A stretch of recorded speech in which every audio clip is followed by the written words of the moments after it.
Hello, and welcome to All Things Cryptid. I am your host, Amanda Winter, and today we are traveling down the highway. The UFO Highway, that is. Traveling down the UFO Highway, which is also called the 37th parallel. Who wants to go traveling? All right, everybody jump in. Let's go.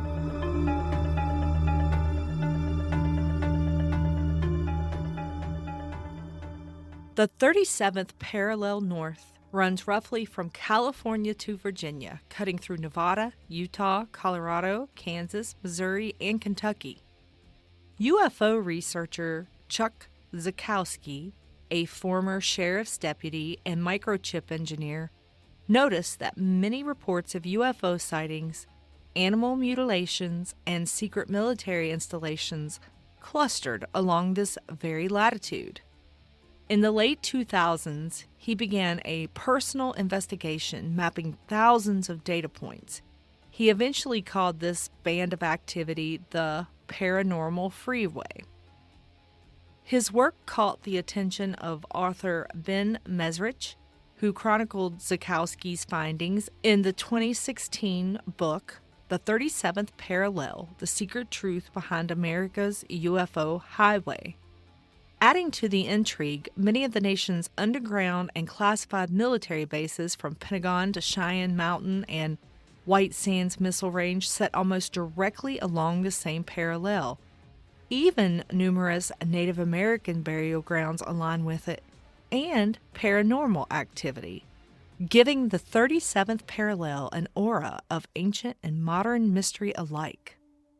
So I'm going to go a little bit more into Zukowski's key findings, but this episode isn't necessarily just on Chuck Zukowski. I want to kind of go a little bit into different things.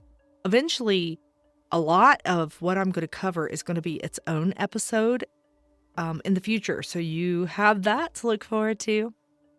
So let's talk about the geographic patterning.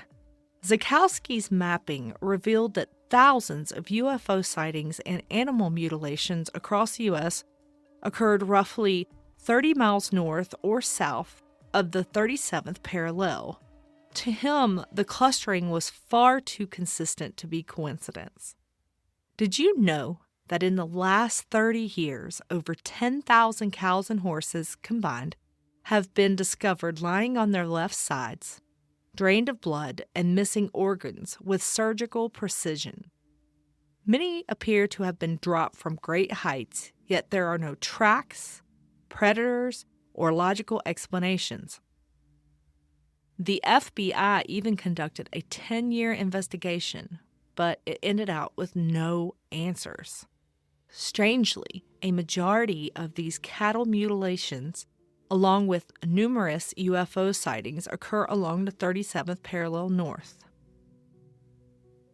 Now we're going to be talking about some of the cattle mutilation hotspots along the 37th. Southern Colorado, the cattle mutilation capital. This is ground zero for Zukowski's research.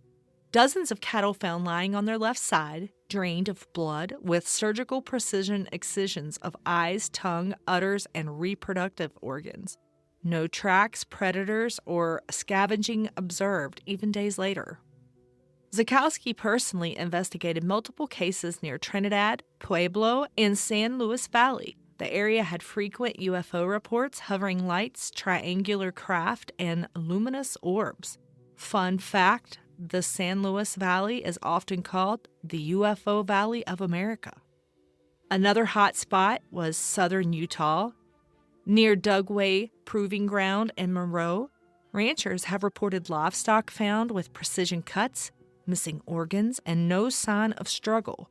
Sightings of bright lights and black unmarked helicopters often accompany these events. The proximity to Dugway Proving Ground, often dubbed Area 52, lies almost exactly on the 37th parallel. Many researchers suspect a military UFO connection because of testing that occurs nearby.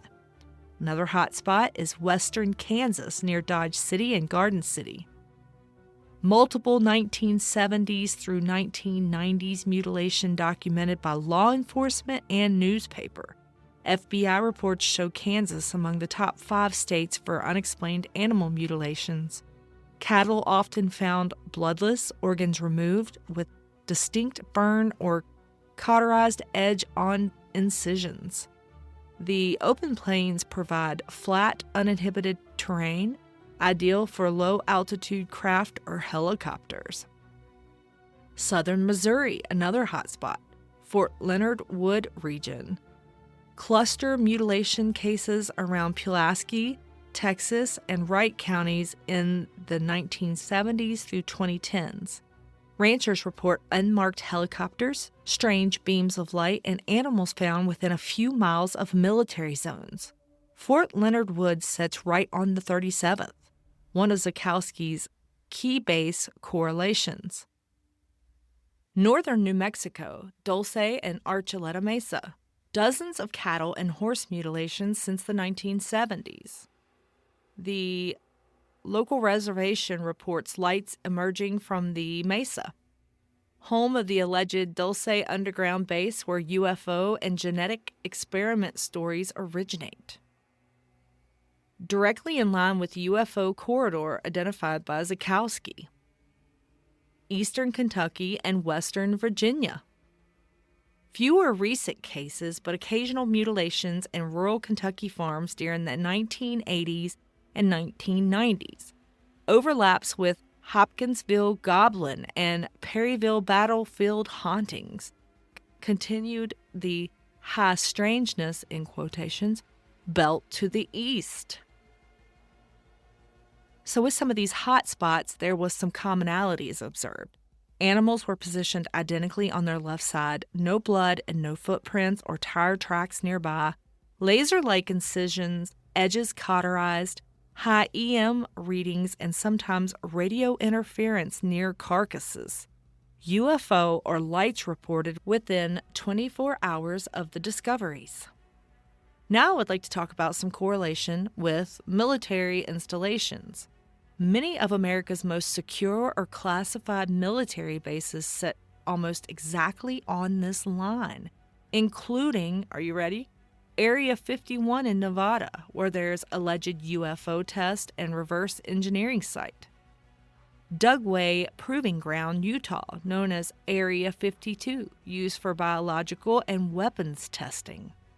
Los Alamos National Laboratory, New Mexico, Center for Nuclear and Energy Research. Peterson and Shriver Air Force Bases, Colorado, Space and Missile Command. Langley Air Force Base, Virginia, where proximity to major military and intelligence facilities has fueled speculation about monitoring and reverse engineering programs. Fort Leonard Wood, Missouri, Military Engineering and Testing Base. Zukowski theorized that this alignment was not random. Perhaps the military strategically positioned its most secret facilities along an energetically or geologically significant corridor. So now let's go into some of the UFO sightings along the line. Several famous cases fall very close to it, and that includes Travis Walton abduction from 1975, Arizona, Roswell incident 1947, New Mexico, within the border of the UFO belt. Dulce and Teos, New Mexico, sites of alleged underground alien bases and strange lights. Brown Mountain Lights, North Carolina, luminous anomalies seen near 36.3 degrees north. Missouri, UFO waves, particularly strong in 1973 and 2011. Both near the 37th. Now, let's talk about some haunted sites along the 37th parallel. The Stanley Hotel, Estes Park, Colorado. So, although slightly north of the 37th line, it sits within the UFO corridor Zukowski mapped in Colorado. Its claim to fame is the inspiration for Stephen King's The Shining. Guests report piano music playing by itself, spectral children laughing, and ghostly activity in room 217. Question: would you stay in room 217? I think I would probably stay near room 217. I think if I had people with me, I might stay in room 217. I don't know. Anyway, its relevance is that Colorado is the epicenter of Zukowski's mutilation and UFO cases. The paranormal overlaps heavily here. Another one is the Missouri State Penitentiary, Jefferson City, Missouri. It's just north of the 37th parallel, once dubbed the bloodiest 47 acres in America. Visitors and investigators report apparitions, voices, cold spots, and phantom footsteps. Missouri sits squarely on the UFO mutilation belt. Paranormal activity is reported across the same stretch. The Crescent Hotel, Eureka Springs, Arkansas, roughly half a degree south of the 37th line, part of the same zone of strangeness, which, by the way, I have got to research this zone of strangeness more. There may be an episode coming up on that. That is pretty cool. It was built in 1866 and later used as a fake cancer hospital where patients mysteriously died. Guests frequently report apparitions, flickering lights, and shadow figures. So, fun fact, it's known as America's most haunted hotel. So let me talk about a fun fact about me. I enjoy staying at haunted hotels. I've enjoyed staying at haunted hotels for as long as I can remember. Whenever I have to travel, I look up which hotels are haunted and I try to stay there. One time, going to take my podcast in a weird direction, so just bear with me. It's my ADHD and it's nighttime, so I'm just doing this.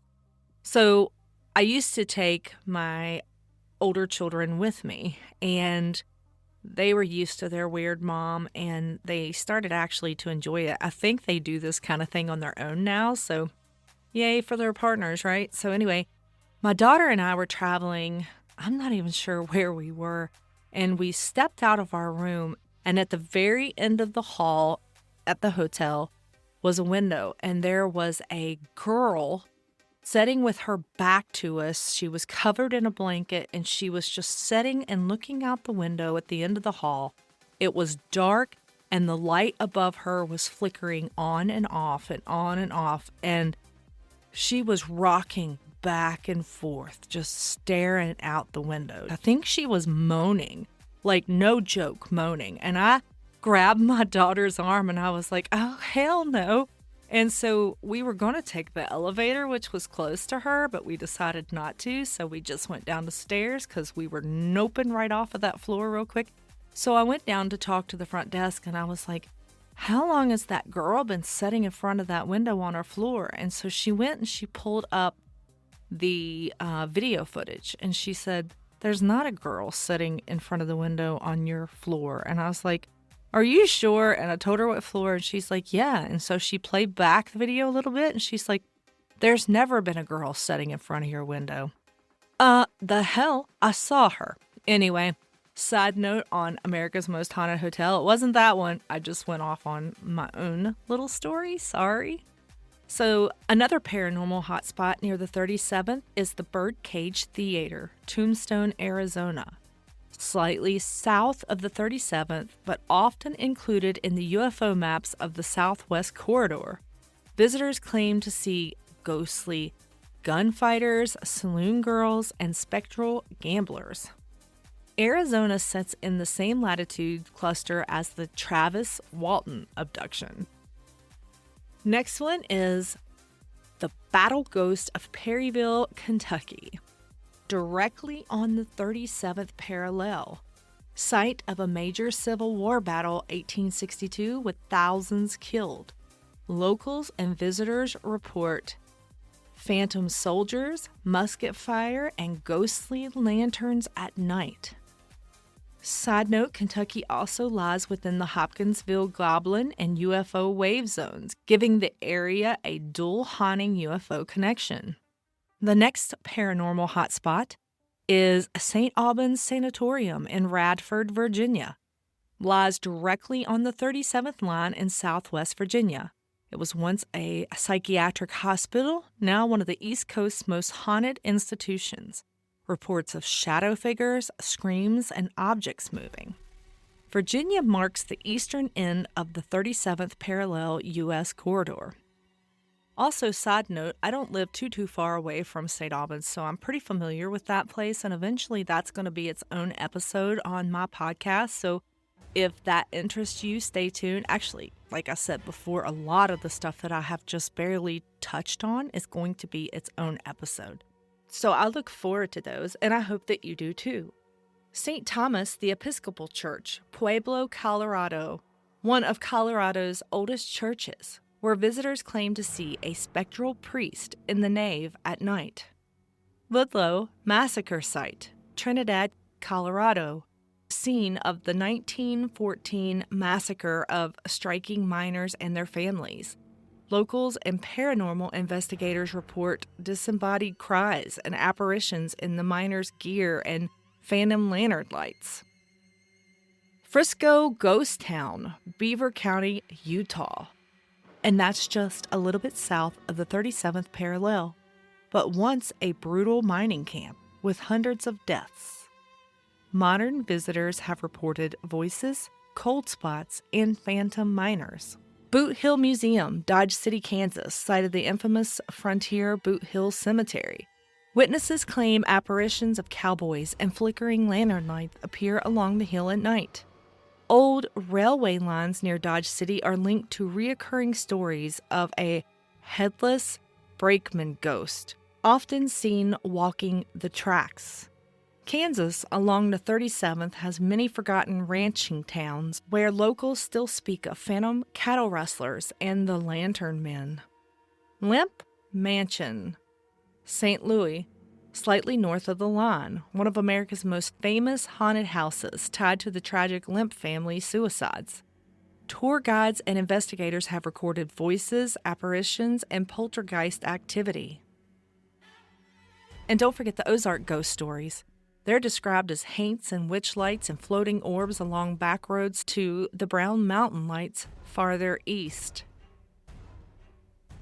Kelly Hopkinsville, Kentucky. This is directly on the 37th, and it is the Hopkinsville Goblin Incident Site, best known for the 1955 alien attack story, but the farm is also rumored to have strange lights and poltergeist activity. So now let's talk about Native American burial grounds and spirit sites. The 37th parallel cuts across territory sacred to ancestral Puebloan, Ute, Navajo, and Osage peoples. Many burial grounds, petroglyph sites, and ceremonial grounds along this line are believed by tribes to be spiritually active, what modern paranormal researchers might call thin places, where the veil between the worlds is weaker.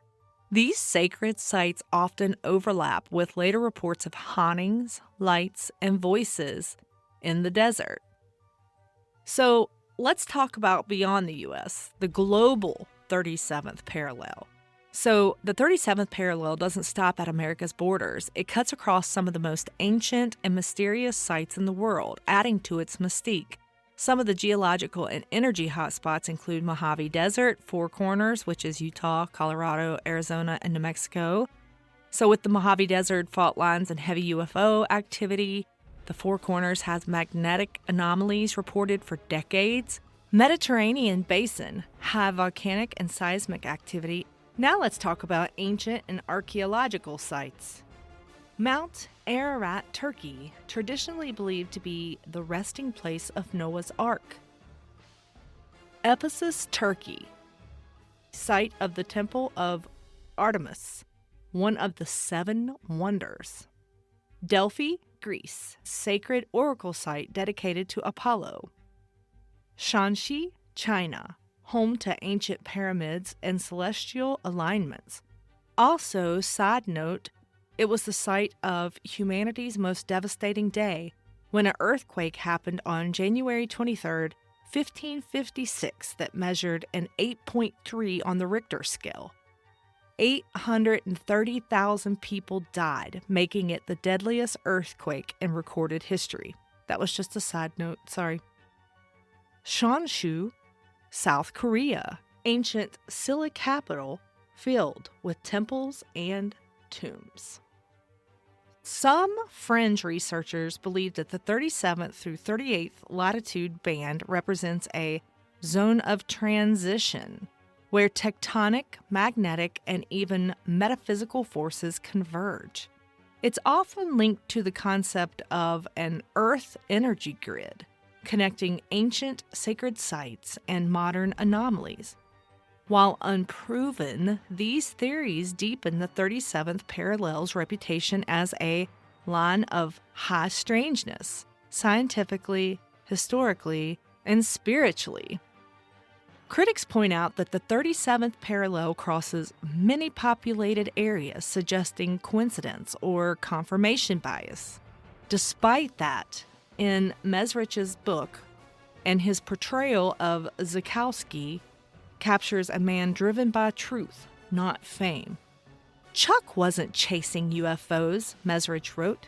He was chasing answers. So, in summary, the 37th parallel north connects unexplained UFO sightings, cattle and horse mutilations without logical explanations, top secret military installations, ancient sacred sites and geological anomalies, and paranormal activities. Whether coincidence, classified science, or something beyond, the 37th parallel remains one of the most mysterious geographic lines on Earth, a corridor where the natural, the military, and the supernatural intersect. It's as if an invisible highway stretched across the country, wrote Mesrich, a route that something, perhaps extraterrestrial, was using. So what did you guys think of that episode? I found it completely fascinating while doing the research. I couldn't wait to do this episode. I hope that you guys like it as much as I did. I'm especially fascinated because I personally live on the 37th parallel. There's been many UFO sightings where I live. There's plenty of paranormal activity where I live. And just last week, I was hearing both about ghost and UFO sightings in my hometown. So I just want to thank you guys again for listening to All Things Cryptid, for not just listening to the episode, but for liking it and sharing it and giving me high ratings, and for sending me emails. I've received several emails, and I'm super excited about that. And if you want to send me an email, my email address is allthingscryptid13, that's 13, @gmail.com. Again, I could not do this without you guys. Knowing that you are listening and enjoying these episodes make my day. It is such a joy for me to do this, and I appreciate you listening. I look forward to the next one, and until next time, keep searching for the unknown and stay strange, my friends.